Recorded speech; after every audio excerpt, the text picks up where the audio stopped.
কাম করে আব্দুল্লাহ। আব্দুল্লাহ এটা কি কিনছো?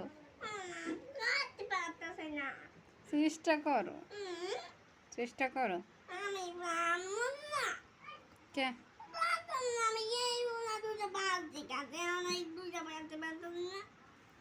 ভাত খা, শক্তি পারবে নিশ্চয়ই।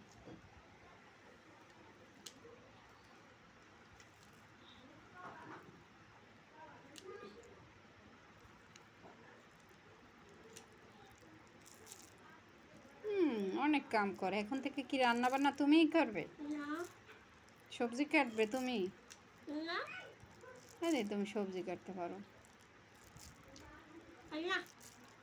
কে?